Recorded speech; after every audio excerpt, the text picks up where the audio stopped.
أعوذ بالله السميع العليم من الشيطان اللعين الرجيم. بسم الله الرحمن الرحيم.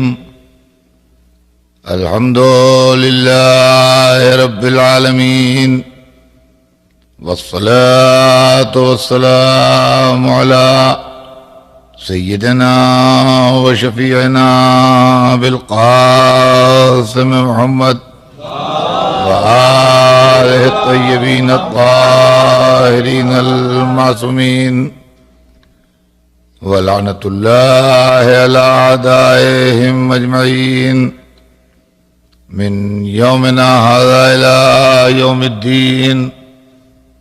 أما بعد، فقد قال رسول الله صلى الله عليه وآله وسلم: زينوا مجالسكم بذكر علي بن أبي طالب. صلوات بھیجتے ہیں محمد.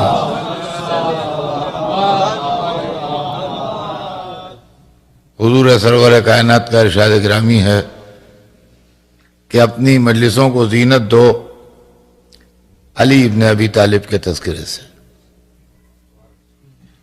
عزیزان گرامی، ہمارے آپ کے درمیان جو گفتگو شروع ہوئی ہے اس کا خلاصہ یہ ہے کہ مولا علی کے تذکرے جب ہوتے ہیں تو یا یہ الزام لگتا ہے کہ یہ کنٹروورشل باتیں پڑھی جا رہی ہیں، یا یہ الزام لگتا ہے کہ یہ باتیں وہ ہیں جو عقل میں آنے والی نہیں ہیں. اور دونوں ہی طرح علی کے تذکرے کی اہمیت کو لوگ کم کر کے پیش کرنا چاہتے ہیں. تو میں نے یہ طے کیا کہ ظالم تاریخ نے جتنا علی کے لیے لکھا ہے اتنا ہی پیش کروں، اور اس کے بعد دنیا والوں سے یہ پوچھوں کہ کیا کوئی دوسرا انسان دنیا میں ایسا پیدا ہوا ہے. چنانچہ میں نے 2 دن، وقت زیادہ لگ گیا مگر مجبوری تھی، 2 دن میں مولا علی کا خاندان صرف آپ کے سامنے پیش کیا کہ آدمی کی زندگی میں ایک ماضی ہوتا ہے، ایک حال ہوتا ہے، ایک مستقبل ہوتا ہے. تو مولا علی کا ماضی میں نے پیش کیا کہ ان کے بزرگوں میں، ان کے فور فادرز میں کیسے لوگ تھے اور کیا مرتبہ تھا ان کا، کیا شان تھی ان کی. اور مستقبل کے واسطے وقت نہیں ہے جو میں تفصیل سے سناؤں، صرف ایک جملہ کہا کہ ان کی اولاد اور ان کی نسل پاک ایسی ہے کہ جس کو اللہ نے علی سے لے کے رسول کو دے دیا، اور وہ شریک درود و سلام ہیں رسول کے ساتھ.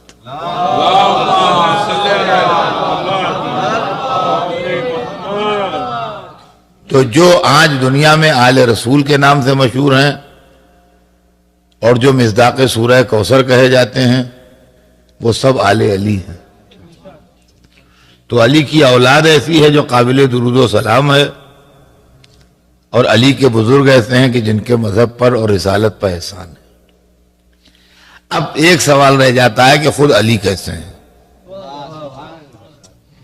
لیے کہ میں نے جو بھی 2 مجلسوں میں سنایا آپ کو، تو ایک میں علی کا پاس سنایا اور ایک جملے میں فیوچر سنایا. ظاہر ہے اس کو سنانے کا موقع نہ ملا، نہ ممکن ہے کہ اس کو سنایا جائے. لیکن بہرحال ایک جملے میں کل آخر میں جب مجلس ختم کر رہا تھا میں نے ایک ہی جملے میں اس کو سم اپ کر دیا. اب آج سے مجھے 3 مجلسیں جو باقی ہیں، آج کی اور کل کی اور پرسوں کی، ان 3 مجلسوں میں مجھے یہ پڑھنا ہے کہ خود علی کیا ہے. اس لیے کہ وہ تو علی کے بزرگ تھے جن کو میں نے 2 مجلسوں میں پڑھا، اور وہ علی کی نسل ہے جس پر صبح قیامت تک نماز میں بھی درود ہوتا ہے. اب رہ گیا ہے کہ خود علی کیا تھے، تو اس کے سلسلے میں پہلے 2 منٹ میری گفتگو سنیں آپ، اس کے بعد بیان آگے بڑھے گا. اور وہ یہ ہے کہ اللہ نے انسان کو بے پناہ صلاحیتیں عطا کی، اور جتنے لوگ یہاں بیٹھے ہیں یا جتنے انسان بھی آپ تصور کر سکتے ہوں پوری دنیا، یہ اللہ کی طرف سے صلاحیتوں کے اور ٹیلنٹس کے سمندر ہیں. یعنی ان میں اللہ نے جتنی صلاحیتیں دی ہیں اور جتنے ٹیلنٹس عطا کیے ہیں اس کا کوئی انسان اندازہ نہیں لگا سکتا کہ وہ کتنے ہیں. نہ کوئی گنتی گنی جا سکتی ہے، نہ کسی طریقے سے ان کو کاؤنٹ کیا جا سکتا ہے، نہ کسی طریقے سے سمجھا جا سکتا ہے کہ اللہ نے انسانوں کو کس قدر صلاحیتیں ودیت کی ہیں. ایک دفعہ صلوات بھیج دیں.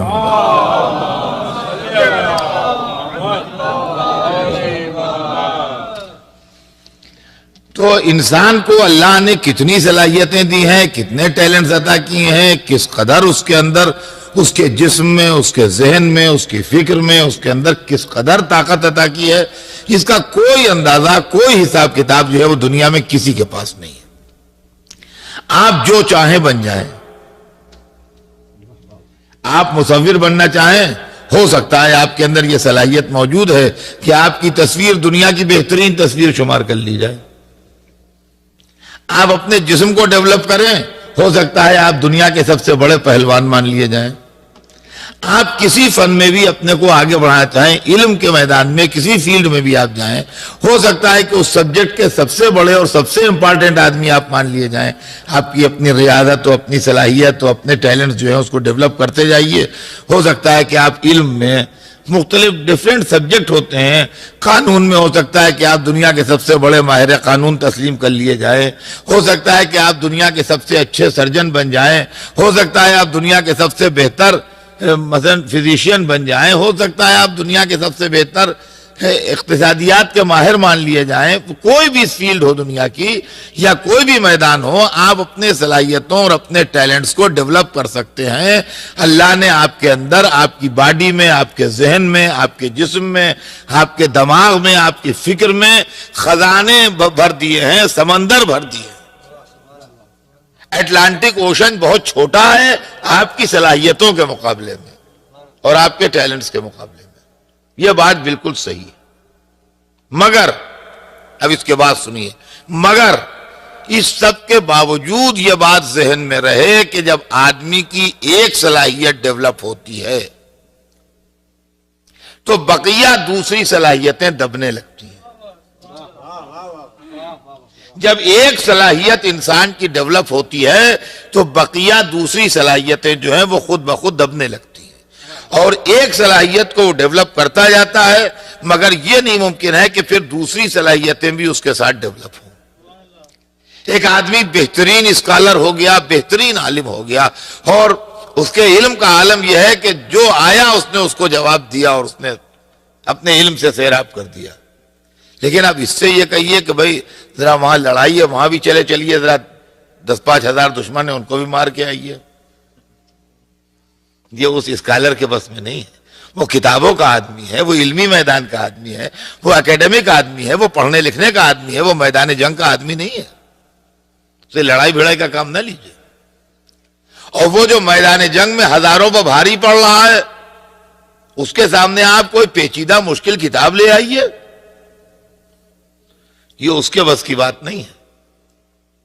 اگر ذوق عبادت ڈیولپ ہو گیا اور محراب کا ہو گیا آدمی، تو راتوں کی عبادتیں ہیں اور دن کو روزے ہیں اور یاد خدا ہے اور ترک دنیا ہے، تو ٹھیک ہے، اس سے آپ دعا کے لیے کہیے جب مصیبت کا وقت آئے. لیکن اس سے یہ نہ کہیے ذرا لشکر میں چلیے لوگ بڑے طاقتور دشمن آئے ہیں ان سے نپٹ لیجیے، اس لیے کہ اس کو لے جائیے گا تو ایک مصیبت اس کی جان بچانے کی الگ سے ہوگی. یہ پھر ایک پرابلم یہ بھی ہوگی کہ ان کو کہاں سنبھالیں. تو عزیزان گرامی، ایک صلاحیت جب ڈیولپ ہوتی ہے تو دوسری صلاحیت ماند پڑ جاتی ہے. اور آدمی ہمیں دنیا میں ملے، ایک سے ایک ملے، عالم ملے، قابل ملے، بہادر ملے، اسکالر ملے، مختلف فن کے لوگ ملے، لیکن ایک ایک صلاحیت ڈیولپ ہوئی ان کے اندر. توجہ چاہتا ہوں عزیزان گرامی، بعض صلاحیتیں ایسی ہیں جو ایک دوسرے سے ٹکراتی ہیں، ایک دوسرے کو کنٹراڈکٹ کرتی ہیں، لہذا دو ایک ساتھ نہیں جمع ہو پاتی. مثال سن لیجئے، ایک آدمی بہترین خطیب ہے اور ایسا اچھا مقرر ہے کہ اس کو سننے کے لیے دور دور سے لوگ آتے ہیں. استغفر اللہ دور دور سے لوگ آتے ہیں اس کو سننے کے لیے. تو وہ اپنے فن کو ڈیولپ کر چکا ہے یا کر رہا ہے، اور خطابت میں اس کا نام بڑھ رہا ہے، اور بہترین خطیب ہے، اور دنیا کا مانا ہوا مقرر ہے. لیکن آپ یہ امید نہ رکھیے کہ وہ بہترین جج بھی ہوگا. اس کی وجہ ہے دونوں کا مزاج الگ الگ ہے. خطابت کا مزاج الگ ہے اور انصاف کا مزاج الگ ہے. خطابت بیان کی روانی چاہتی ہے. آپ جانتے ہیں خطابت کا فن کیا ہے؟ خطابت کا فن یہ ہے کہ جیسے آدمیوں کی صورتیں الگ ہیں، جتنا بڑا مجمع بھی ہو ایک کی صورت دوسرے سے نہیں ملے گی، ویسے جتنے آدمی آئیں گے جیسے الگ الگ صورتیں لیے ہوئے آتے ہیں ویسے الگ الگ خیالات بھی لیے ہوئے آتے ہیں. کسی کو گھر کا خیال ہے، کسی کو لڑکے کا خیال ہے، کسی کو سویرے جاب پر جانے کا خیال ہے، کسی کو یہ خیال ہے کہ ہم نے کل ان کو بلایا ہے، ان کے لیے انتظام مناسب ہونا چاہیے، کسی کو یہ خیال ہے کہ کل ہمیں ٹیلی فون کا بل بھی جمع کرنا ہے اور جاب پر بھی جانا ہے، دونوں کام کیسے ایڈجسٹ کیے جائیں کہ دونوں کل ہی نپٹ جائیں. مختلف قسم کے خیالات ہیں، مختلف قسم کی پریشانیاں ہیں، مختلف قسم کے پرابلمز ہیں. وہ لیے ہوئے مجمع یہاں آیا ہے. ہر ایک کی تھنکنگ الگ ہے، اسی طرح جیسے ہر ایک کی صورت الگ ہے، ہر ایک الگ الگ بات سوچ رہا ہے.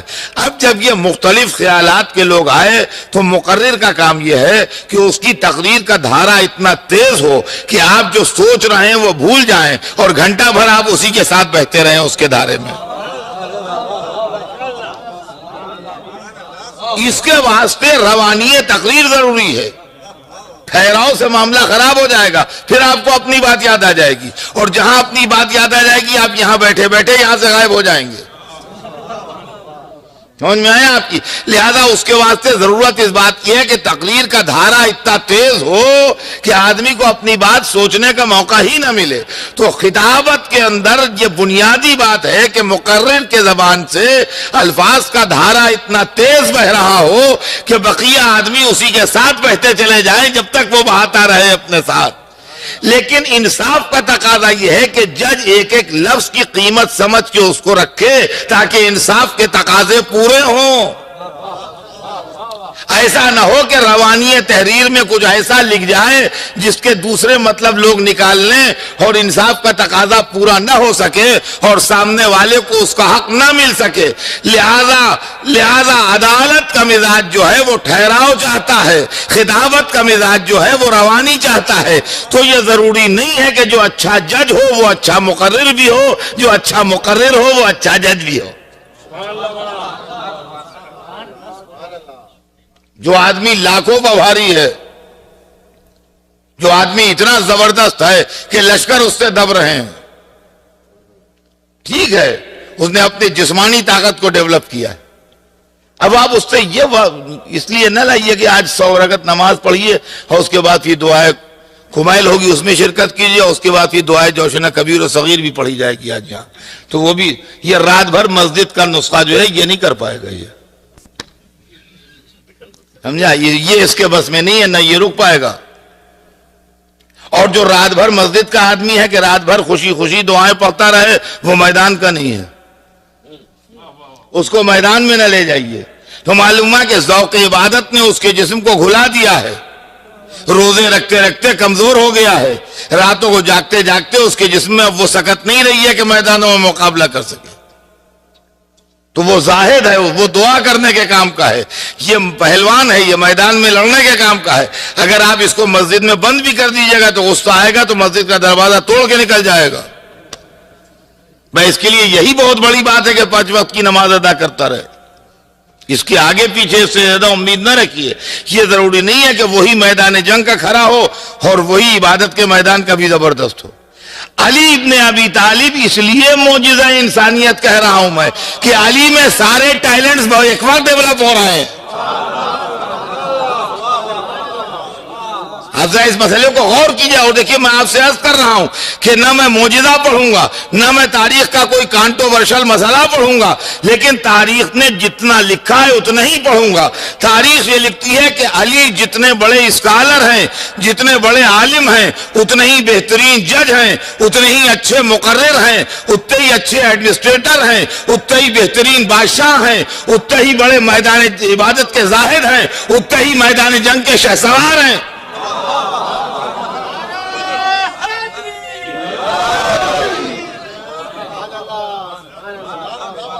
آپ کبھی غور کیجئے اس بات کو، یہ اس کے اندر کوئی مذہبی عقیدے کی بات کہیں سے کہیں تک نہیں ہے۔ سارا عالم اسلام، ہر تاریخ، ہر فرد، دوست، دشمن، اپنا، پرایا، غیر، چاہنے والا، جلنے والا، سب اس بات پر اتفاق کرتے ہیں کہ عالم اسلام میں علی سے بڑا عالم نہیں تھا۔ توجہ چاہتا ہوں، سب اس بات پر اتفاق کرتے ہیں کہ عالم اسلام میں علی سے بڑا عالم نہیں تھا، اور جس کو جب بھی کوئی پرابلم ہوتی تھی علمی، وہ مولا علی کے پاس آ جاتا تھا۔ جب بھی جس کو کوئی پرابلم ہوتی تھی، یہ تمام کتابوں میں لکھا ہے، اس میں کوئی کانٹروورسی نہیں ہے۔ اگر کانٹروورسی ہے تو علی کی خلافت کے سلسلے میں ہے، لیکن علی کے علم کے سلسلے میں کوئی کانٹروورسی نہیں۔ کسی ایک دشمن نے بھی نہیں کہا کہ نہیں علمی اعتبار سے وہ کمزور تھے، نہ، علمی اعتبار سے سب سے بہتر تھے، یہ سب نے مانا۔ اور عزیزان گرامی، اسی سلسلے میں ہمارا رویہ بھی جو ہے وہ بھی بالکل اسی بنیاد پر ہے کہ چونکہ علی کو ساری دنیا سب سے بڑا عالم اور سب سے بڑا اسکالر مانتی ہے، لہذا اسلام کو سمجھنے میں ہمیں جب بھی کوئی پرابلم ہوئی ہم علی کے دروازے پر چلے۔ اس کے اندر خواہ مخواہ کے لیے لوگ ادھر کی اور ادھر کی باتیں لگاتے ہیں کہ ان سے جلتے ہیں، ان سے محبت کرتے ہیں، اس میں جلنے اور محبت کرنے کی کون سی بات ہے؟ بھئی ہر آدمی چاہتا ہے کہ اس کا بچہ بیسٹ اسکول میں پڑھے، ہر آدمی چاہتا ہے کہ وہ بہترین عالم سے جا کے مسئلہ پوچھے، یہ تو ایک فطری بات ہے، اس کے اندر بگڑنے کی کون سی بات ہے؟ ہم نے تاریخ کے اندر جو پڑھا، میں نے کہا کہ میں ظالم تاریخ سے پڑھ رہا ہوں، ایسی تاریخ سے نہیں جو علی کا فیور کرتی ہو۔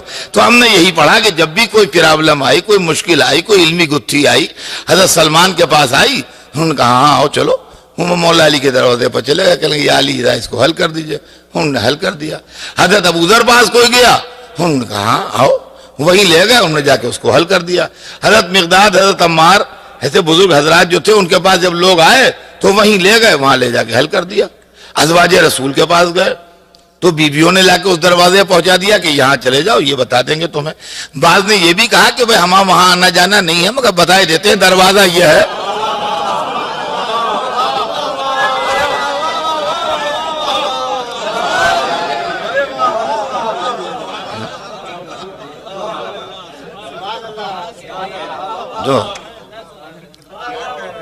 تو یہ سب یہ تاریخی ہسٹوریکل فیکٹ ہے، یہ سب آپ کتابوں میں دیکھ لیجئے، بکھرے ہوئے ہیں سب۔ اگر ان کو نہیں وہاں جائیے جہاں دست و بازو پر حکومت چل رہی ہے، تو وہاں گئے تو وہ لوگ بھی بیچارے بہت سادگی سے لے آئے در علی پر، کہنے کیا مسئلہ ہے تمہارا، گتھی نہیں سلجھ رہی ہے، آؤ آؤ آؤ، گھبراؤ نہیں۔ گئے یا علی یہ آیا ہے، اس کی یہ پرابلم ہے، اور علی نکلے، اور علی نے اس کو سالو کر دیا۔ اب یہ بزرگوں کی بڑی باتیں ہیں، وہ بات بھی ویسی کرتے ہیں جو ان کی شان ہے۔ انہوں نے یہ بھی فرمایا بعض موقعوں کے اوپر کہ علی نہ ہوتے تو ہم ہلاک ہو جاتے۔ اب بزرگوں کا ارشاد ہے، ہم اس کے لیے کیا کہہ سکتے ہیں، لیکن بہرحال اتنی بات تو کم از کم ہمارے ایسے نہ سمجھوں کی سمجھ میں بھی آئی کہ باوجود صحابیت کے، باوجود خلافت کے، ہلاکت سے بچاتے ہیں تو علی۔ صلوات بھیجتے ہیں محمد۔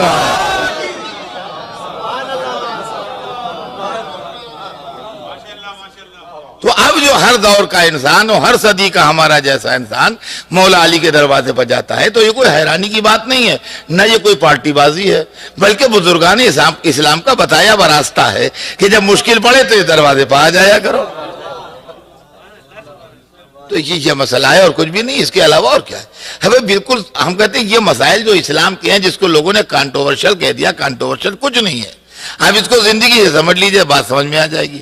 ہم یہاں رہتے ہیں، یہاں قریب میں ایک سپر مارکیٹ ہے، وہاں سے جو کچھ ہمیں چاہیے ہوتا ہے وہاں ہمیں سودا مل جاتا ہے، اچھا ملتا ہے، سستا ملتا ہے، تازہ ملتا ہے، عمدہ ملتا ہے، بالکل اصلی ملتا ہے، تو ہم وہاں سے جا کے لے آتے ہیں، اور جو ضرورت ہوتی ہے سب مل جاتا ہے۔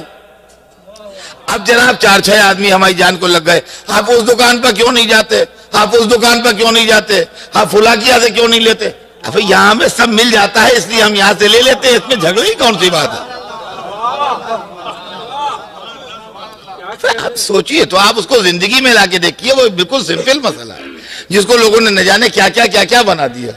ارے خامخواہ کی بات ہے، ہمیں یہاں سے سب مل جاتا ہے، ہمارے گھر سے قریب بھی ہے، آسان بھی ہے، وہ جو اس کا مالک ہے وہ بااخلاق بھی ہے، وہ ہمیں ہر چیز بہت صحیح داموں پر دیتا ہے، بالکل صحیح دیتا ہے، بالکل اصلی مال ملتا ہے، اور ہر چیز جو چاہیے ہوتا ہے سب مل جاتا ہے۔ اب کیوں ہم 10 دکانوں پر ٹہلتے پھریں؟ آپ انصاف سے بتائیے، آپ کو ان سے کیا عداوت ہے، آپ وہاں کیوں نہیں جاتے؟ آپ ان سے کیا عداوت ہے، وہاں کیوں نہیں جاتے؟ اب کسی سے کوئی عداوت نہیں ہے، مگر ہمارا سارا کام یہاں ہو جاتا ہے اس لیے نہیں جاتے ہیں۔ اچھا پھر اس کے علاوہ چونکہ ہم ہر سودا یہیں سے لیتے ہیں، لہذا ہمارا روز کا جانا آنا ہے، دن میں 2-4 دفعہ کا جانا آنا ہے، تو ہم دیکھتے ہیں کبھی وہاں کا دکاندار کوئی چیز نہیں ہے تو یہاں لینے آیا، کبھی وہاں کا دکاندار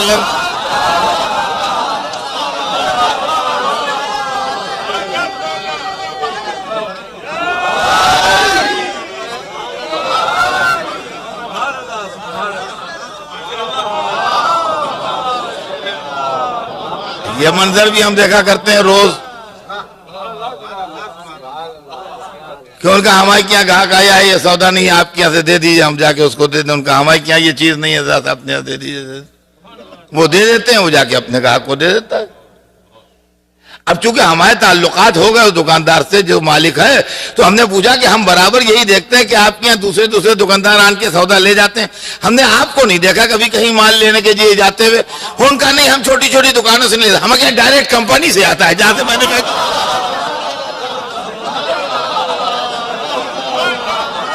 صلوات بھیج دیں محمد۔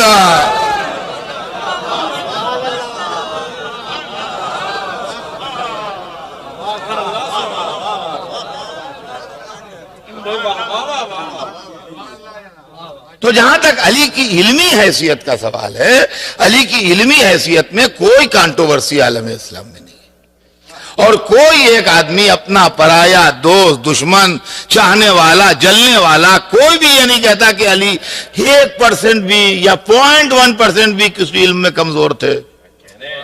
ایک قول آج تک اس میں کوئی نہیں ہے، بلکہ دوسروں نے مولا علی کے علم کی تعریف کی، غیروں نے، جو ہمارے اپنے لوگ نہیں۔ چنانچہ بہت سی کتابیں ایسی ہیں جس کو آپ ملاحظہ فرمائیے، ایک بہت امپارٹنٹ پریفیس لکھا ایک شخص نے نہج البلاغہ پر، انہوں نے نہج البلاغہ کی شرح لکھی، اس کا نام ہے ابن ابی الحدید، اور وہ اپنا اثنا عشری بندہ نہیں ہے، وہ معتزلی ہے، اس کے نام کے ساتھ معتزلی لگا ہوا ہے، یعنی اس کا نام ہی نہیں لیا جاتا ہے بغیر معتزلی کہے ہوئے۔ ابن ابی الحدید معتزلی اس کا پورا نام ہے، اور اس نے نہج البلاغہ کی شرح لکھی ہے، اس میں ایک پریفیس لکھا ہے، کافی یعنی پوری سمجھیے وہ کتاب ہی ہے الگ سے، جو اس کا پریفیس ہے بہت ڈیٹیل میں ہے نہج البلاغہ کے پہلے، اور وہ اتنی پاپولر کتاب ہے کہ مجھے یقین ہے کہ اگر آپ شکاگو میں ڈھونڈیں گے تو یہاں بھی لوگوں کے پاس وہ مل جائے گی، ایسی بات نہیں ہے کہ وہ شکاگو میں نہ اویلیبل ہو، یقیناً ہوگی۔ جو لوگ اس کے دلچسپی رکھتے ہیں ان کے کتب خانوں میں ہوگی، یا یہاں جو جنرل لائبریریز ہیں اس کے اندر ہوگی، اسلامیات پر جہاں کتابیں ہیں۔ ابن ابی الحدید کی شرح نہج البلاغہ بہت کامن کتاب ہے جو عام طور سے اویلیبل ہے، اس کو آپ اٹھا کے ملاحظہ کیجئے۔ وہ یہ لکھتا ہے کہ جتنے علوم ہیں اسلامی وہ سب مولا علی کی ذات سے آئے ہیں۔ اب ذمہ دار وہ ہے، ہم ذمہ دار نہیں، ہم نے نہیں لکھا، نہ ہمارے آدمی نے لکھا، وہ لکھتا ہے، وہ آپ، میں نے کتاب کا میں نے آپ کو ریفرنس دیا، اس کی آپ دیکھ لیجئے کہ جتنے اسلامی علوم ہیں وہ مولا علی کی ذات سے آئے ہیں۔ چنانچہ وہ یہ لکھتا ہے کہ جتنا اسلامی یہ صرف و نحو کا علم ہے، گرامر جو ہے، یہ مولا علی کی ذات سے آئی ہے اسلام میں، اور آپ نے عربی زبان کی گرامر کو باقاعدہ مرتب کیا ہے، اور آپ کا شاگرد تھا ابو الاسود دوئلی، جس کے ذریعے سے آپ نے اس عربی زبان کی گرامر کو مرتب کیا ہے۔ اور عزیزان گرامی، یہ بات فیکٹ ہے کہ اسلام، عربی زبان جو ہے وہ اسلامک جورسپروڈنس کی زبان ہے، اسلامی فقہ کی زبان ہے، اسلامی قانون کی زبان ہے، اور قانون کی زبان کے پاس اگر گرامر صحیح نہ ہو تو زبان کے سمجھنے میں بڑی ٹھوکریں کھائے گا انسان۔ لہذا گرامر کا پرفیکٹ ہونا قانون کی زبان کے واسطے بہت ضروری ہے۔ اسی لیے مولا علی نے اپنی نگرانی میں عربی زبان کی گرامر کو اس لیے مضبوط کرا دیا کہ صبح قیامت تک قرآن و حدیث و ارشاد رسول و مطالب سمجھنے میں دنیا کو دشواری نہ ہو۔ دوسری چیز جو اس نے لکھی وہ یہ تھی کہ علم تفسیر جو ہے وہ ذات علی سے آیا۔ اس لیے کہ تفسیر کے امام اور تفسیر کے سب سے بڑے عالم جو مانے جاتے ہیں وہ عبداللہ ابن عباس مانے جاتے ہیں، اور عبداللہ ابن عباس جو ہیں وہ مولا علی کے شاگرد ہیں، لہذا علم تفسیر جو ہے وہ مولا علی سے آیا۔ فلسفہ اسلامی جو ہے وہ مولا علی کی ذات سے آیا، اور وہ لکھتا ہے کہ واصل ابن عطا جو ہے وہ فلسفہ اسلامی کا سب سے بڑا آدمی ہے، اور وہ مولا علی سے فیض حاصل کرتا ہے، لہذا فلسفہ اسلامی جو ہے وہ مولا علی سے آیا۔ اب یہ واضح رہے کہ وہ معتزلی ہے، اثنا عشری نہیں ہے، اس کی ہر چیز کو ہم صحیح نہیں مانیں گے، اس لیے کہ وہ ہمارے عقائد اور ہیں، اماموں کے تعلق سے اس کے عقائد اور ہیں۔ ہم امامت کو بارگاہ قدس کا تعلیم یافتہ مانتے ہیں، امام کو، یہ ہمارا عقیدہ ہے، لیکن یہ سب کا عقیدہ نہیں ہے۔ وہ معتزلی آدمی ہے، وہ لکھتا ہے کہ علم فقہ جتنا ہے وہ سب مولا علی کی ذات سے آیا ہے، کہہ رہا ہے علم فقہ جتنا ہے وہ سب مولا علی کی ذات سے آیا ہے۔ اس کے بعد وہ لکھتا ہے کہ اسلام میں 4 مکتب فقہ ہیں، فقہ حنفی، فقہ حنبلی، فقہ مالکی، فقہ شافعی۔ تو وہ کہتا ہے کہ فقہ حنفی جو ہے وہ مولا علی سے فیض لے رہا ہے، اس لیے کہ امام ابو حنیفہ جو ہے وہ شاگرد ہیں امام جعفر صادق کے، اور امام جعفر صادق جو ہیں وہ شاگرد ہیں امام موسی کاظم کے، اور امام جعفر صادق جو ہیں وہ شاگرد ہیں امام محمد باقر کے، اور وہ شاگرد ہیں امام علی ابن الحسین کے، اور وہ شاگرد ہیں امام حسین کے، اور وہ شاگرد ہیں امام علی کے، لہذا یہ حضرت علی سے آیا۔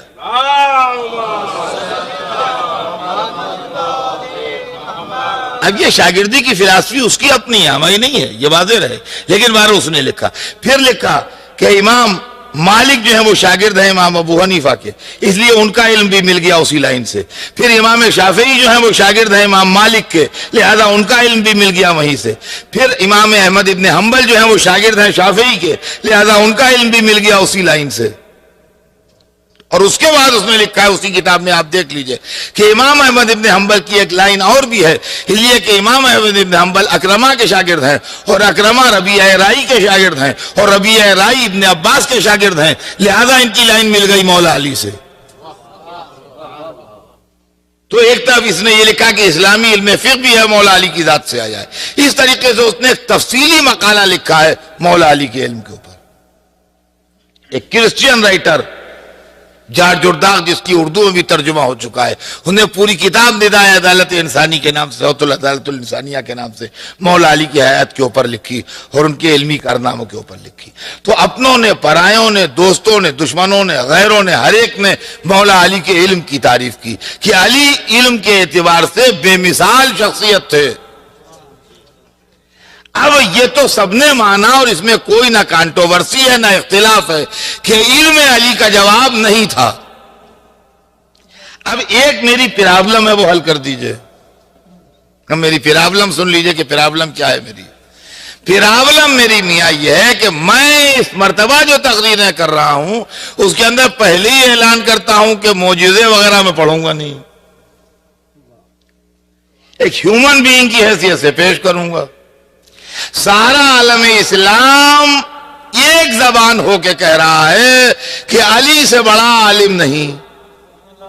ٹھیک ہے، یہ علی کے چاہنے والوں کے لیے بھی بڑی اچھی خبر ہے اور دل خوش کن خبر ہے، لیکن ایک پرابلم پیدا ہو رہی ہے، اور وہ یہ ہے کہ جس ماحول میں علی تھے اور جس شہر میں علی پیدا ہوئے اور جس زمانے میں علی تھے، اس زمانے کا بھی مزاج تھا اور آج کا بھی وہی مزاج ہے کہ آدمی ذرا ذرا سی بات اپنے فخر و ناز کے لیے تلاش کرتا ہے۔ سوال یہ ہے کہ اتنا علم علی کو آیا کہاں سے؟ عرب میں علی نے شاگردی کس کی جو اتنے بڑے عالم ہو گئے؟ کون فلاسفر، کون دانشور، کون اسکالر، کون عالم تھا جس کے پاس لڑکپن میں علی گئے، نوجوانی میں علی گئے، بچپنے میں علی گئے، جوانی میں علی گئے اور اس سے سیکھ کے آئے؟ اگر کوئی ایک نے ایک حرف بھی علی کو پڑھایا ہوتا تو 1400 برس سے اس خاندان کی دھوم ہوتی کہ علی ہمارے گھر کے شاگرد ہیں۔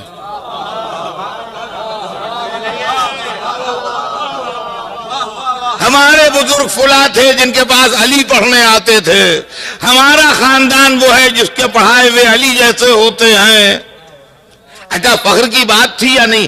آج بھی عزیزان گرامی جس کالج، جس یونیورسٹی، جس مدرسے کا پڑھا ہوا آدمی کسی بڑے عہدے تک پہنچ جاتا ہے، چاہے علمی، چاہے سیاسی، چاہے کسی اور فیلڈ میں، وہ کالج، وہ یونیورسٹی، وہ انسٹیٹیوشن اعلان کرتا ہے کہ یہ ہمارے یہاں اسٹوڈنٹ رہ چکا ہے، کسی بہانے سے ہی، چاہے اس کو ایوارڈ دینے کے بہانے سے ہی، چاہے بلا کے ریسیپشن ہی کرنے کے بہانے سے ہی، مگر بتاتے ہیں یہ ہمارے کالج کا اسٹوڈنٹ رہا ہے، یہ اس یونیورسٹی سے ڈگری لے کے نکلا ہے، جو آج فلاں جگہ کا صدر ہو گیا، فلاں جگہ پرائم منسٹر ہو گیا، اتنا بڑا فنکار ہو گیا، اتنا بڑا تاجر ہو گیا، اتنا بڑا، مطلب کسی فیلڈ میں بڑا ہو جائے،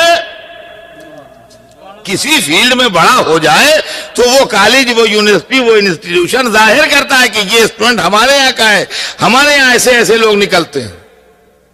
تو عزیزان گرامی، آج جب دنیا میں کالج، یونیورسٹیز، ادارے قائم ہیں تو وہ اعلان کرتے ہیں۔ کل جب ادارے نہیں تھے اور لوگ پرائیویٹ طور پر گھروں میں اپنے لوگوں کو تعلیم دیا کرتے تھے تو ان کے خاندان والے اعلان کرتے تھے کہ فلاں ہمارے خاندان کا شاگرد ہے، فلاں ہمارے خاندان کا شاگرد ہے، فلاں ہمارے خاندان کا شاگرد۔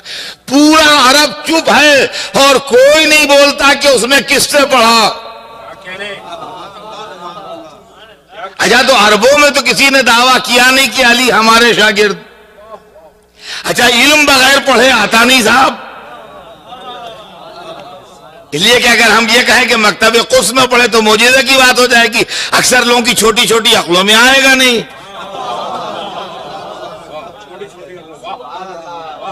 لہذا وہ بات ہمیں کہنا نہیں ہے۔ تو عربوں میں تو کسی نے کہا نہیں، ایک نے بھی نہیں کہا کہ علی ہمارے گھر کے شاگرد۔ تو ہم نے کہا چلو علی سے پوچھو کہ یا حضرت آپ نے کس سے پڑھا، اپنے استاد کا تو نام بتائیے جو آپ اتنے بڑے عالم ہو گئے، اتنے بڑے اسکالر ہو گئے کہ ساری دنیا آپ کے علم کا لوہا مان رہی ہے اور ہر ایک آپ سے پوچھنے چلا آ رہا ہے اور آپ بھی بے دریغ ہر ایک کو بتائے جا رہے ہیں۔ تو یہ آپ نے کس سے پڑھا جو اتنا علم حاصل ہو گیا؟ تو انہوں نے صاحب اپنے استاد کا نام بتایا، انہوں نے کہا میں نے رسول اللہ سے پڑھا۔ انہوں نے اپنے استاد کا نام بتایا، انہوں نے چھپایا نہیں، انہوں نے کہا کہ میں نے رسول اللہ سے پڑھا۔ اور دو ارشاد ان کے بڑے مشہور ہیں جو آپ نے بھی سنے ہوں گے، ایک تو یہ کہ علمنی رسول اللہ الف باب، رسول نے مجھ کو 1000 علم کے دروازے پر تعلیم کیے اور میں نے ہر دروازے سے 1000 دروازے خود کھول لیے۔ تو علمنی مجھے پڑھایا، علی اس بات کا اقرار کر رہے ہیں کہ مجھے رسول اللہ نے پڑھایا۔ دیکھیے میرا پرابلم سالو کیجئے گا، علی کہہ رہے ہیں کہ مجھے رسول اللہ نے پڑھایا اور مجھے 1000 دروازے علم کے تعلیم کیے رسول اللہ نے، جس سے میں نے 1000 خود کھول لیے۔ دوسری جگہ پھر اقرار کرتے ہیں کہ رسول نے مجھے پڑھایا، کہتے ہیں زقنی رسول اللہ زقن زقا، رسول نے مجھ کو اس طرح علم بھرایا جیسے طائر اپنے بچے کو دانا بھراتا ہے۔ یہ دوسرا اقرار ان کا کہ انہوں نے رسول اللہ سے پڑھا اور رسول نے ان کو پڑھایا۔ تو اب بظاہر تو معاملہ سالو ہو گیا کہ علی کے پاس جتنا علم ہے وہ رسول کا بتایا ہوا ہے۔ علی جو عالم اسلام کے سب سے بڑے عالم اور سب سے بڑے اسکالر ہیں، وہ کہتے ہیں میں رسول اللہ کے شاگرد ہوں، مگر پوری ملت یہ کہتی ہے کہ رسول خود بے پڑھے لکھے تھے۔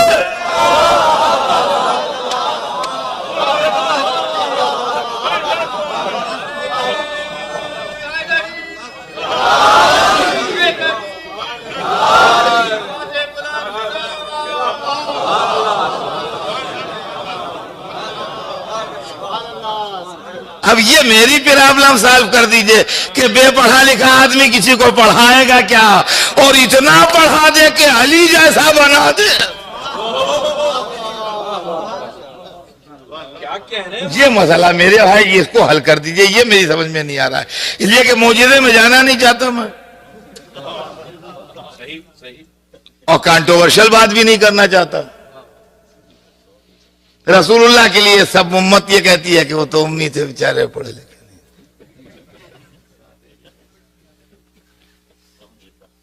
اچھا علی لکھتے بھی تھے،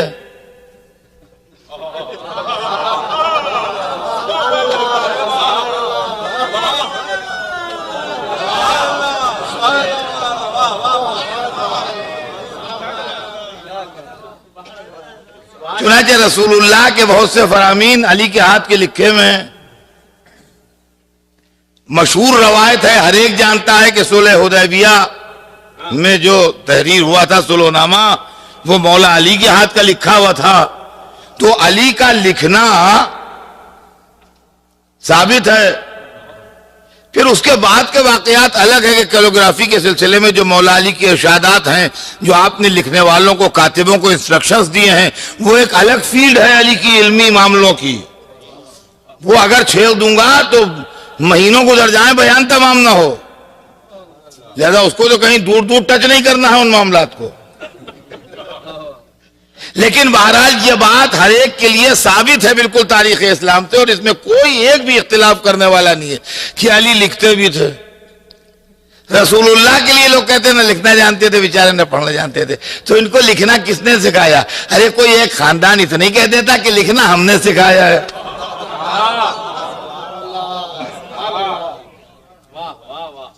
تو ایک طرف یہ زور ہے کہ وہ رسول اللہ پڑھے ہوئے نہیں تھے، دوسری طرف علی کہتے ہیں میں نے رسول اللہ سے پڑھا، عالم اسلام کہتا ہے کہ سارے علم علی سے ملے. تو یہ عجیب و غریب معاملہ ہے. بہرحال عزیزان گرامی، علی اور علم و علی چولی دامن کا ساتھ ہے. اور میرے دوستو یہ بھی آپ سمجھ لیجئے کہ علم ہی کائنات عالم کی رونق ہے، علم ہی زینت ہے، علم ہی سے شہروں کی جگمگاہٹ ہے، علم ہی سے ساری ترقی ہے، علم ہی سے سارا عروج ہے، علم ہی سے سارا کمال ہے. اور یہ ذہن میں رکھیے گا کہ ہمیشہ حکومت جو ہے وہ علم کا حصہ ہے. حکومت ہمیشہ اسی کو ہے جس کے پاس علم ہو. حکومت اور طاقت، علم و طاقت، علم و طاقت، یہ دو چیزیں ہیں کہ جس کی بنیاد پر آدمی حکومت کرتا ہے. اور یہ بات میں اپنی طرف سے نہیں کہہ رہا ہوں، قرآن سے لے کے کہہ رہا ہوں. قرآن پاک میں ایک قصہ لکھا ہے، آپ بھی اس کو پڑھ لیجئے. اور بہت سو نے آپ نے پڑھا ہوگا، میں تو بچوں کے لیے عرض کرتا ہوں، بزرگوں کے لیے نہیں. قرآن میں یہ لکھا ہے کہ بنی اسرائیل کے ایک زمانے میں ایک ایسا پیریڈ بھی تھا کہ جو بہت ہی ظالم ایک بادشاہ، جو کافر بھی تھا اور ظالم بھی تھا، وہ حکومت کرتا تھا.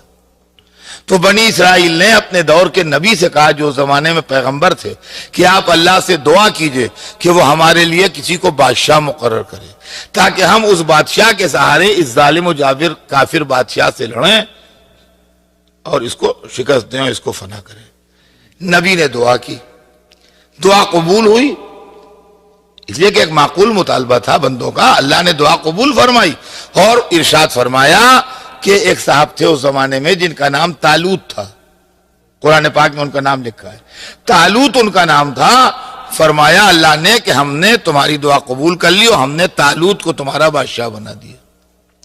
طالوت جو تھے وہ غریب آدمی تھے، مگر سوسائٹی کے ویکر سیکشن سے ان کا تعلق تھا. یہ مطالبہ جو ہوا تھا یہ بڑے آدمیوں کی طرف سے بھی تھا. تو جو وہاں کے پیسے والے اور بڑے بڑے لوگ تھے وہ سوچتے تھے ہم ہی میں سے کوئی بادشاہ بنے گا. وہاں جناب ان میں سے کوئی بادشاہ نہیں بنا، وہ طالوت کو بادشاہ بنا دیا. تو قرآن میں ہے کہ ان لوگوں نے کہا کہ یہ کو کیسے بادشاہت ملے گی؟ کوئی تک بھی ہے یہ بادشاہ؟ تو قرآن مجید میں اللہ کا پورا ارشاد ہے. وہ آیتیں مجھے جب نہیں یاد ہوتی تو میں اس کے ٹرانسلیشن سنا دیتا ہوں، اس لیے میں حافظ تو ہوں نہیں، اور غلط آیت پڑھنے سے ٹرانسلیشن سنا دینا بہتر ہے. اب آپ کو جو ڈھونڈنا ہو تو وہ ریفرنس میں آپ کو قرآن پاک کہہ دیتا ہوں، اس سے آپ دیکھ لیجئے. تو اس کے اندر جو جملہ ہے وہ صرف جو مطلب کا جملہ ہے وہ مجھے یاد ہے کہ اللہ کی طرف سے ان پیغمبر نے ارشاد فرمایا کہ طالوت کے واسطے کہ بستتن فی العلم والجسم، اللہ نے اس کو یعنی طالوت کو علم میں اور جسم میں زیادتی دی ہے. یعنی اوروں کے مقابلے میں اس کے پاس علم زیادہ ہے اور اوروں کے مقابلے میں جسم زیادہ ہے. کا مطلب یہ ہے کہ طاقت زیادہ ہے. جسم زیادہ ہے کا یہ مطلب نہیں ہے کہ سارے آدمی 6 فٹ کے ہیں وہ 8 فٹ کا ہے، نہیں، یہ مطلب نہیں ہے. جسم زیادہ ہے کا مطلب یہ ہے کہ طاقت زیادہ ہے، اس کا علم زیادہ ہے اور طاقت زیادہ ہے. تو قرآن پاک سے یہ بات ثابت ہوئی کہ حکومت اس کا حق ہے کہ جس کے پاس علم زیادہ ہو، طاقت زیادہ ہو. اور آج بھی آپ دنیا میں دیکھ لیجئے، باتیں جتنی جو چاہے بنائے، وہی قومیں حکومت کر رہی ہیں ساری دنیا پر جن کے پاس علم زیادہ ہے اور طاقت زیادہ ہے. یہ فیکٹ ہے، اب کہیے جو بھی چاہے، مگر اس فیکٹ سے آپ انکار نہیں کر سکتے کہ کنٹرول دنیا کا انہی قوموں کے ہاتھ میں ہے کہ جن کے پاس علم زیادہ ہے اور طاقت زیادہ ہے۔ اور ہمارے ہم نے تو یہ قرآنی فارمولہ ہے کہ جس کے پاس علم و طاقت زیادہ ہو حکومت اس کا حق ہے۔ بھائی اسی قرآنی بنیاد پر ہم علی کے لیے حق مانگتے ہیں کہ علی کے پاس علم بھی زیادہ تھا، طاقت بھی زیادہ تھی۔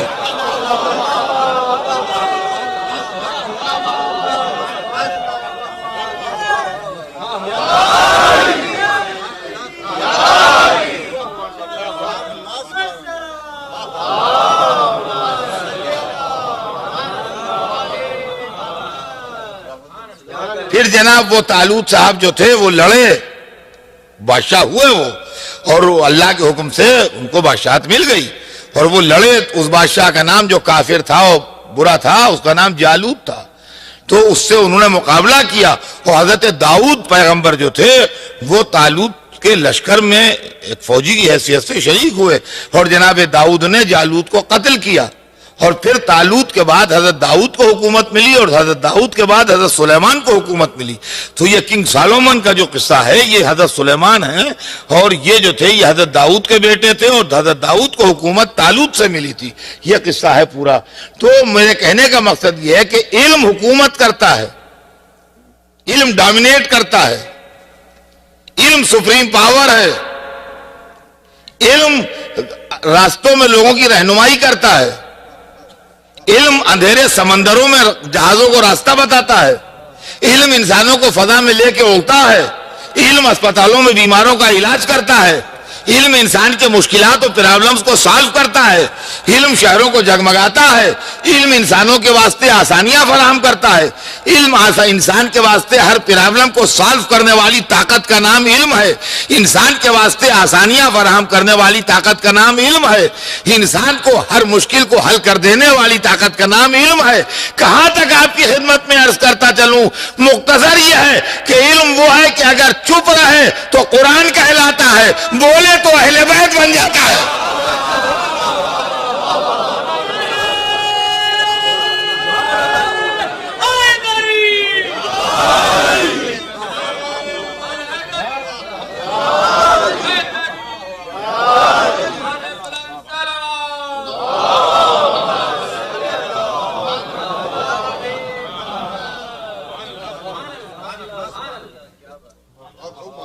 وہ قوم جو علی کی غلام ہے اس کو علم ضرور حاصل کرنا چاہیے، اور علم میں اپنا تشخص، اپنی آئیڈینٹی اور اپنی شخصیت کو منوانا چاہیے، اس لیے کہ علم وہ ہے کہ جو کبھی خالی نہیں جاتا، کبھی بیکار نہیں جاتا، کبھی بے فائدہ نہیں جاتا۔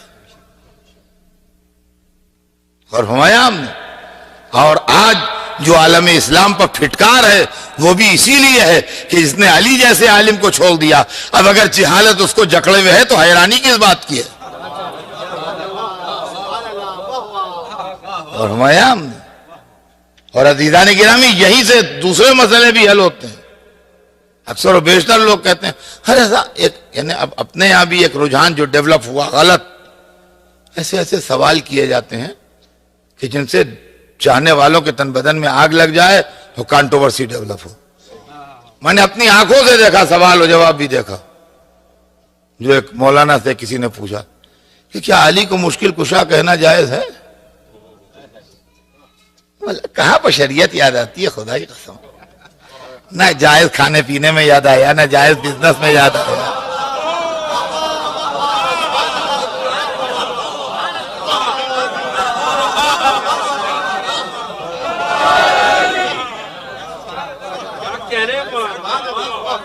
نہ جائز کاروبار میں یاد آیا، نہ جائز ناجائز جاب میں یاد آیا۔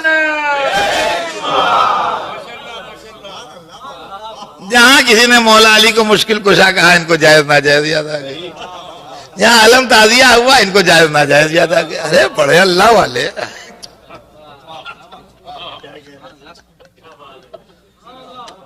ایسے اللہ کے پیارے بندے واللہ کہاں ملتے، مجلسوں میں دکھائی دے جاتے ہیں محرم۔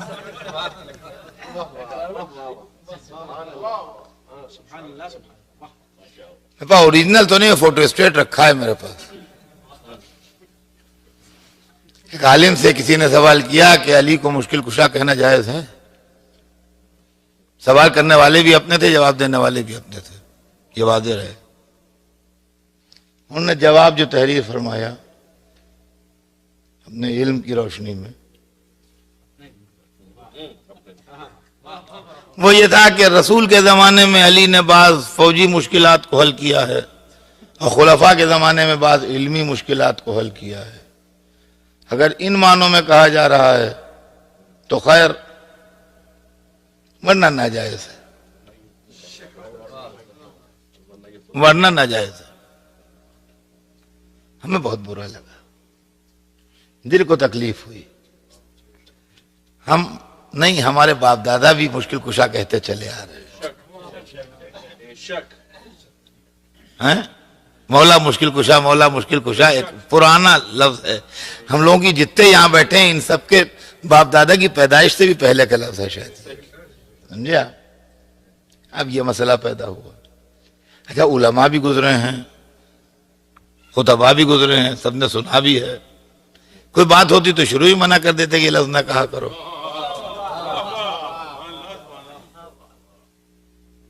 اب ہم نے اس کو سوچا تو میری تھنکنگ جو ہے وہ دوسری ہے، لیکن میں عالم آدمی تو ہوں نہیں جو علمی حیثیت سے سوچوں، تو روزمرہ جیسے پبلک کا آدمی ہوں، تو میں نے یہ سوچا کہ مشکل کریٹ کون کرتا ہے؟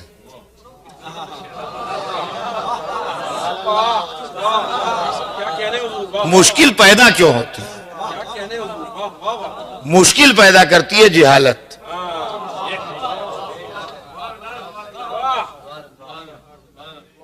مشکل پیدا کرتی ہے جہالت،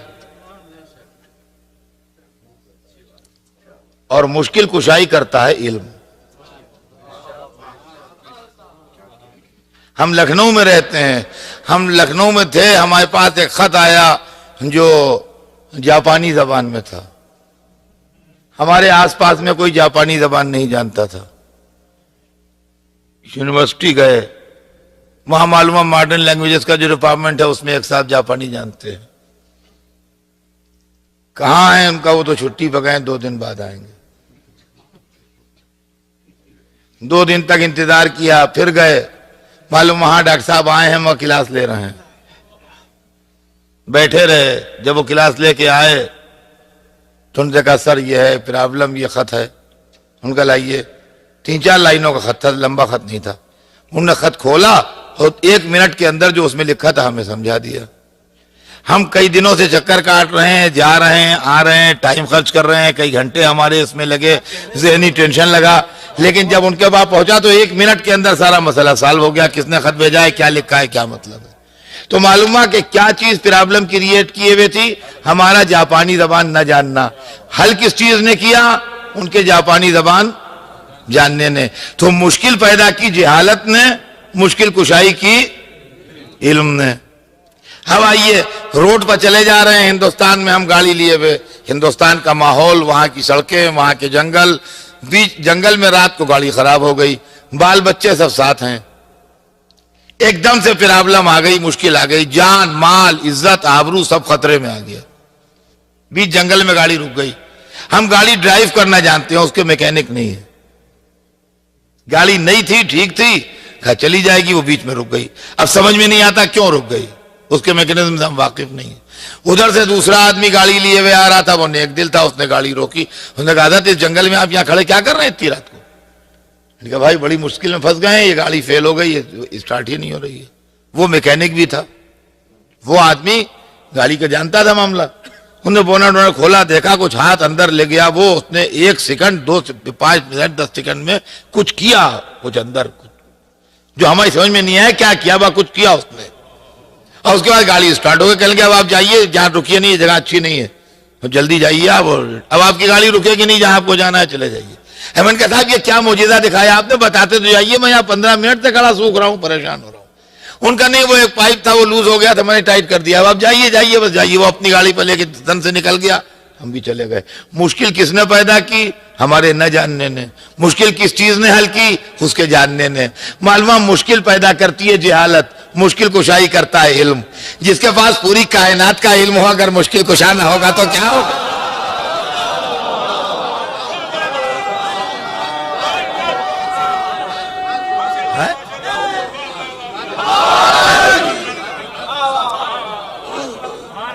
کہاں ادھر ادھر کی باتیں لیے پھر رہے ہیں کہ علی کو مشکل کشا کہہ دیا تو شرک ہو گیا، اور ایک گروہ ایسا بھی ہے.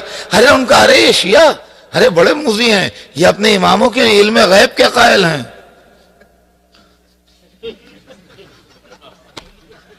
ہماری جان بڑی مصیبت میں خدا.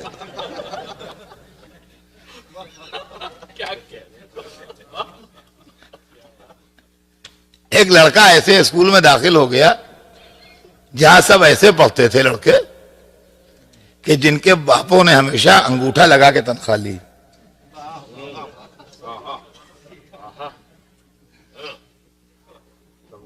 لیفٹ تھم امپریشن.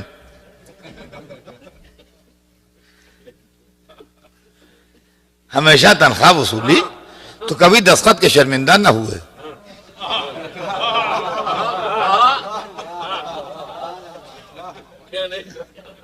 ہمیشہ انگوٹھا لگایا اور تنخواہ لے لی.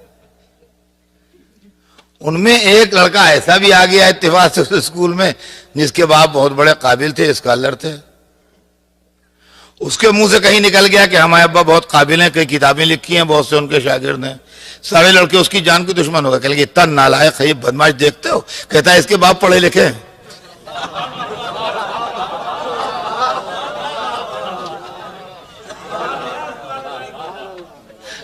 اب اس مصیبت میں گرفتار ہیں جناب. کبھی کہتے ہیں معصوم ہیں تو لوگ کہتے ہیں ارے دیکھتے ہو شیعوں کی گمراہی، اپنے اماموں کو معصوم بتاتے ہیں. کبھی کہتے ہیں اپنے اماموں کو عالم غیب بتاتے ہیں. کبھی کہتے ہیں مشکل کشا بتاتے ہیں. یا اللہ کس بستی میں پریشان. صلوات بھیجتے ہیں محمد.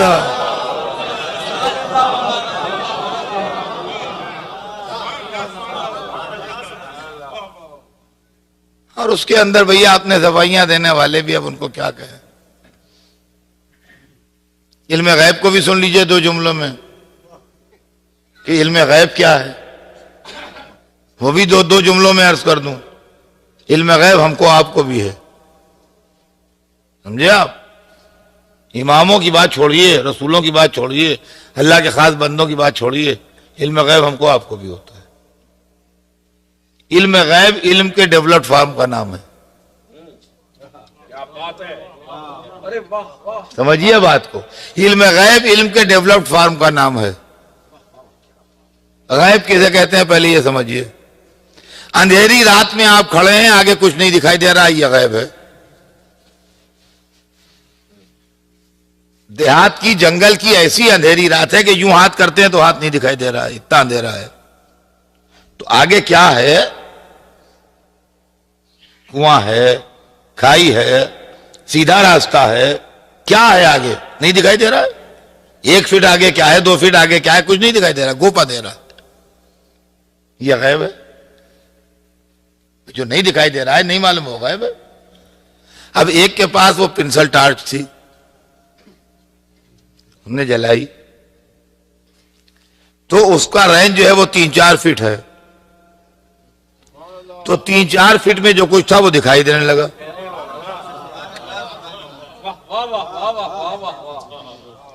تو 3-4 فٹ جو ہے وہ تو ظاہر ہو گیا، باقی پھر غائب ہے. ایک کے پاس بڑی ٹارچ تھی ذرا، اس نے روشن کی، 30-40 فٹ دکھائی دینے لگا. اس کی آگے پھر اندھیرا گھوپ ہے، پھر غائب ہے. ایک کے پاس سرچ لائٹ تھی، اس نے جلائی، لگ بھگ 1 میل کا علاقہ روشن ہو گیا. اور جب آفتاب نکل آیا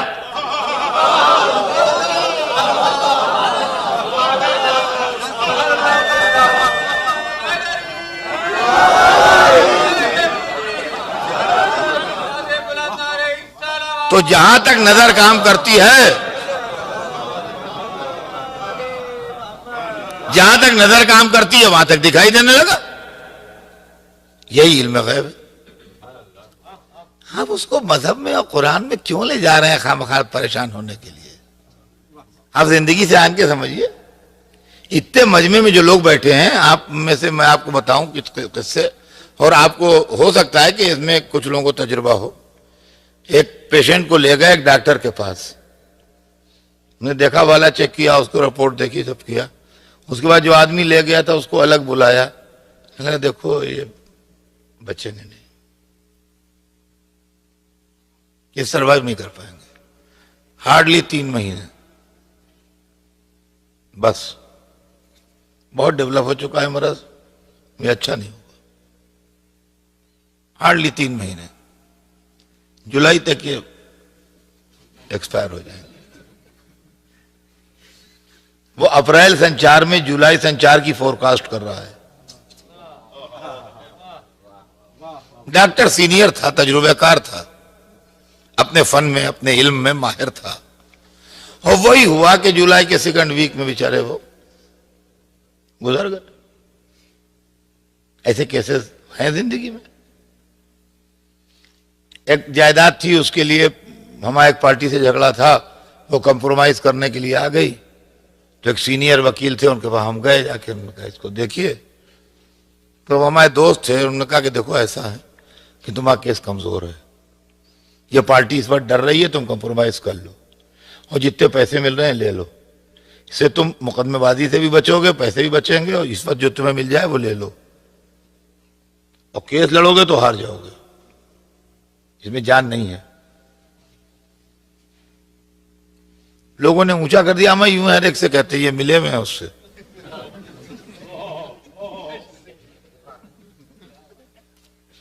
لڑو, تم لڑوا دیا. 5 برس لڑے, پیسے بھی خرچ ہوئے, عدالتوں کے پھیرے بھی لگے, وکیلوں کی خوشامدیں بھی ہوئیں, پیسہ عدالت کے لوگوں کو کھلایا بھی, آخر میں انجام وہی ہوا کہ ہار گئے. تو بڈھے وکیل نے 5 برس پہلے کیسے کہہ دیا تھا؟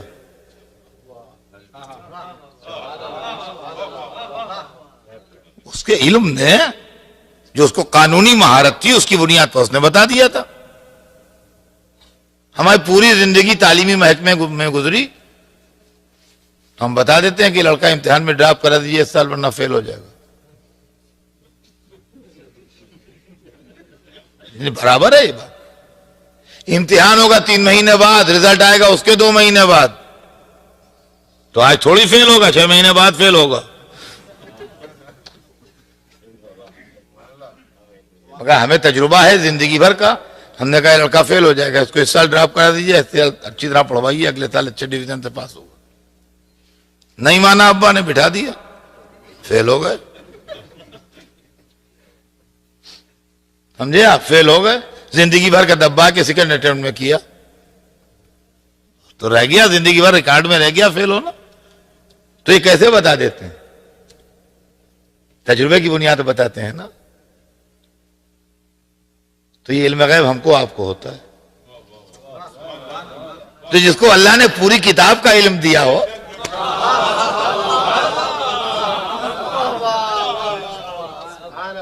اگر فیوچر کی باتیں بتا دے تو حیرانی کس بات کی ہے؟ ان کا خدا بنا دیتے, خدا بنا دیتے. ہم پہلے بندوں کو سمجھو, اس کے بعد اللہ کو سمجھنا.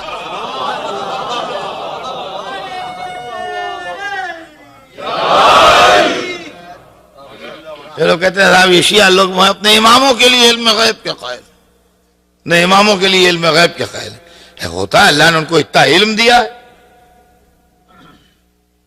اور علم اہل بیت, جو لوگ کہتے ہیں علم اہل بیت, علم علی, علم امامت, تو دنیا میں اس کے علم کا اظہار ہوتا ہے, کھلے عام میدان میں اظہار ہوتا ہے. جو ممبر کے وہ بیٹھ کے کہا کہ سلونی, پوچھ لو قبل اس کے کہ میں تمہاری محفل سے اٹھ جاؤں. سلونی ان طرق السما, مجھ سے آسمانوں کے راستے پوچھو. یہ تو اب دنیا کی سمجھ میں آ رہا ہے, جب چاند پر سفر ہو گیا. تو کم از کم جنہوں نے علی کو چھوڑا, انہوں نے ترقی کی دوڑ میں دنیا کو 1400 برس پیچھے ڈھکیلا.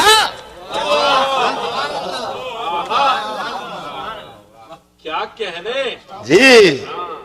اور عزیزان گرامی یہ بھی سمجھ لیجئے کہ اللہ ایک نعمت دیتا ہے, اور جب کفران نعمت کیجئے تو سلب نعمت کرتا ہے. لئن شکرتم لازیدنکم, اگر شکریہ ادا کرے آدمی تو نعمت میں اضافہ ہوتا ہے. مثل مشہور ہے اردو میں کہ پیاسا کنویں کے پاس جاتا ہے, کنواں پیاسے کے پاس نہیں جاتا. یعنی مطلب یہ جس کی غرض ہوتی ہے وہ اس آدمی کے پاس جاتا ہے جو غرض پوری کر سکے. جو غرض پوری کر سکے وہ غرض مند پاس نہیں آتا. یہ دستور دنیا ہے. لیکن اسلام میں اس کا الٹا ہوا. کنواں نہیں، نہر پیاسوں کے دروازے سے گزری. نہر پیاسوں کے دروازے کے سامنے سے گزری اور یہ کہتی بھی گزری سلونی، بھائی جو پیاسا ہو سیراب ہو جائے، مگر خدا برا کرے دشمنی حیدر کرار کا کہ کچھ نہ پوچھا. اب جو مسلمان جہالت کی آگ میں جل رہا ہے تو یہ علی کی مخالفت کی پھٹکار نہیں ہے تو اور کیا ہے؟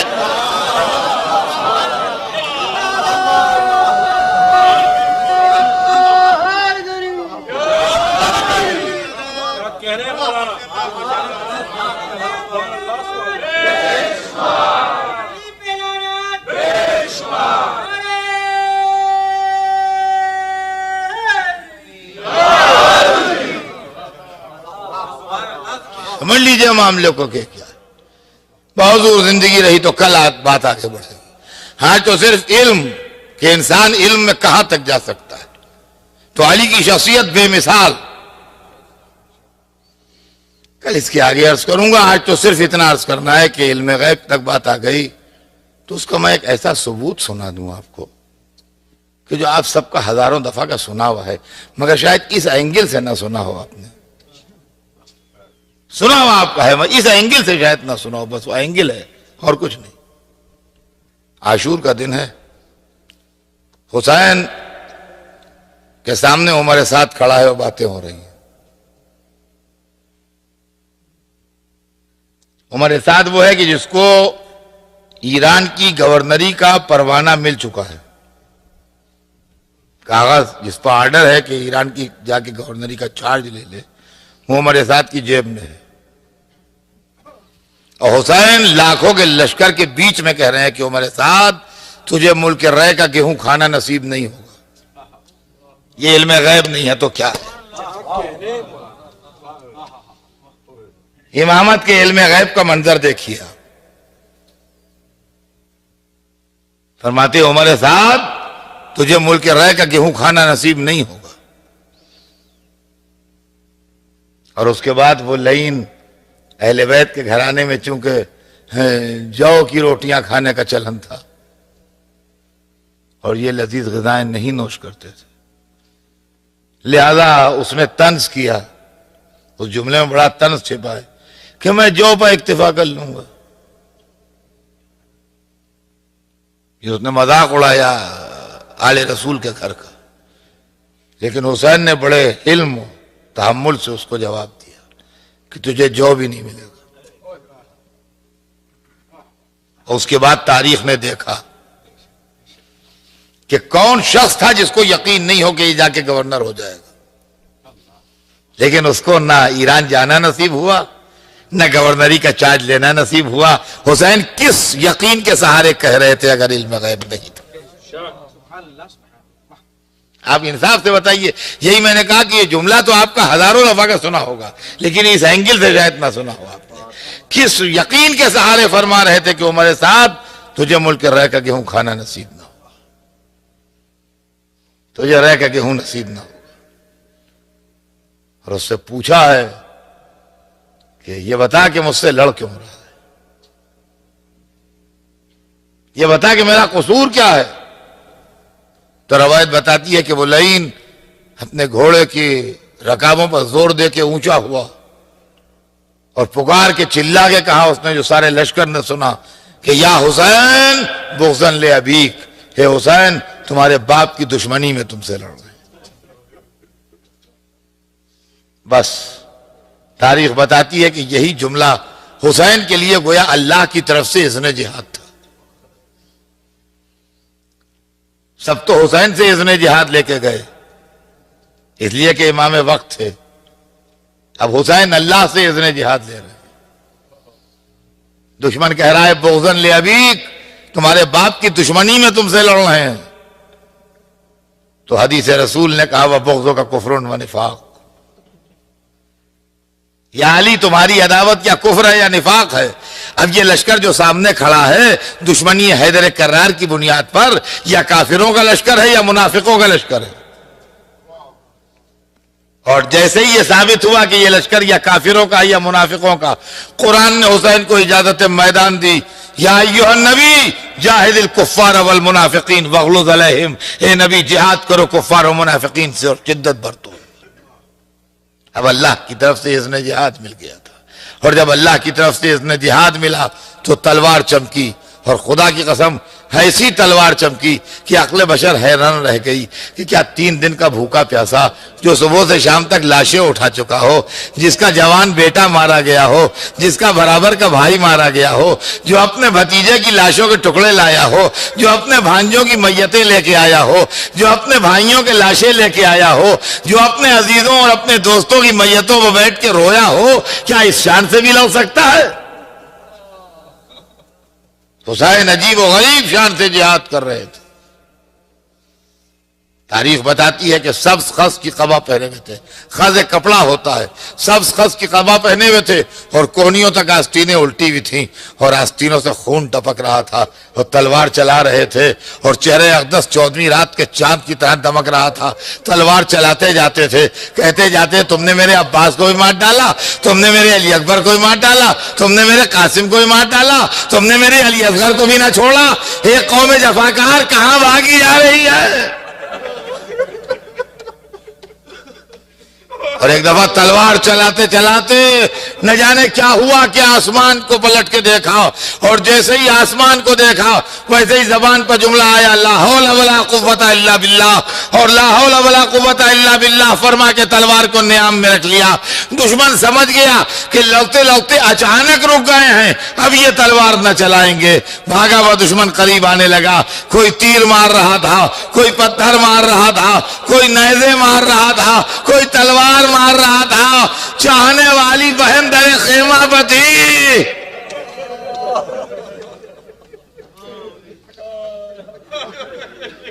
اور بھائی گھوڑے پر ڈگمگا رہا تھا۔ کیا خوب کہا ہے، کیا خوب کہا ہے کسی شاعر نے، خدا کی قسم، اور یہی ان شعرائے اہل بیت کا کمال ہے کہ جو ایسے موقع پر بھی عجب شعر کہہ گئے کہ قضا نے مژدہ جاں بخش بار بار دیا۔ اسی موقع کے لیے شاعر کہہ گیا کہ قضا نے مژدہ جاں بخش بار بار دیا، اور فرس نے کوچہ محبوب میں اتار دیا۔ گھوڑے سے زمین پر تشریف لائے، ادھر سر سجدہ خالق میں ٹیکا، ادھر تڑپتی بہن نکل آئی، بہن کو اشارہ دیا خیمے میں جاؤ۔ اب روایت بتاتی ہے زینب خیمے میں تھی مگر تڑپتی پھر رہی تھی، کبھی اس خیمے میں کبھی اس خیمے میں کبھی اس خیمے میں۔ ایک دفعہ زمین ہلنے لگی، بھتیجے کو شانہ ہلایا، بیٹا کیا قیامت آ گئی؟ کہا نہیں بھوپی اماں میرا بابا مارا گیا۔ خیمے کا پردہ الٹیے، اب جو دیکھا تو سر حسین نیزہ طبی۔